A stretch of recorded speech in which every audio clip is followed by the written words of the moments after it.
এই কালী পুজো পর্যন্ত উৎপাত দিওয়ালি পোকার, সমস্ত দোকানের সমস্ত জিনিসের পোকায় ভর্তি হয়ে গেছে, তাই ঝাড়াঝাড়ি করতে আরম্ভ করেছি।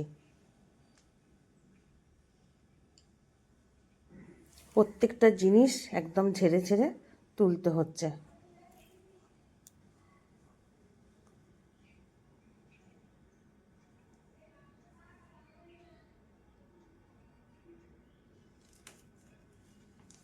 তারপরে বাড়িতে এসে গাছের একটু লেবু তুলে, এগুলো কমলা লেবু, ভীষণ টক, ভাত দিয়ে খাওয়া যায়, শরবতের সঙ্গে খাই, কোয়াশের মতন বেশ কালার হয়, খেতে ভালো লাগে। ভাবলাম একটু এটা সংরক্ষণ করে রাখি, যে কোয়াশের মতন করে রাখি। তার জন্য জুসারটা নিয়েছি। জুসার থাকলে সুবিধা হয়, বীজগুলো আর ছিলকাগুলো আলাদা হয়ে যায়।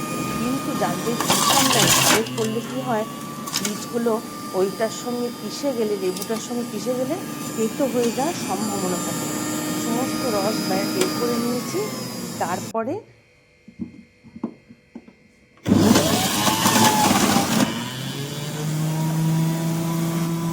এটা কমপ্লিট রসটা বার করে নিচ্ছি একবারে।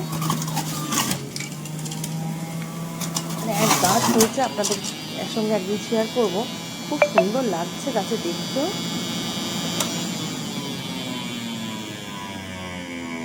তারপরে কড়াইতে গ্যাসেতে কড়াই চাপিয়েছি, ভুলভাল উল্টো পাল্টা বলছি কারণ মনটা অন্যদিকে রয়েছে।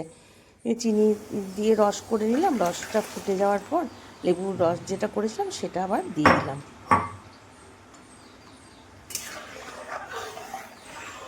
এটা সমানে নাড়তে থাকবো, সিম করেই নাড়ছি।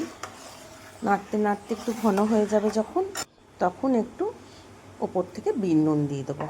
দেখবেন করে, যাদের লেবু অনেক আছে, লেবু সংরক্ষণ করে রাখতে চান সারা বছর, এখন শীতকালে ভীষণ ভালো লেবু হচ্ছে, তারা করতেই পারেন। তারপরে ব্যাটা অনেক দিন পর আবার তালের আঁটি কাটতে বসেছে। এই তালের আঁটিগুলো, কলাটিগুলো খাবো, অনেক দিন পর খাচ্ছি। তালের মাড়ি বার করে রেখে দিয়েছিলাম উঠোনের মধ্যে, তাই ব্যাটা বললো আজকে সময় রয়েছে, আজকে আমি কলেজ যাইনি, আমি কেটে দিচ্ছি। এই তাল আঁটি তো কালী পুজোর সময় যে লক্ষ্মী পুজো হয় সেটার সময় তো লাগেই, কিছু রাখা আছে তার জন্য, আর কয়েকটা কেটে আমরা সবাই খেলাম একসাথে।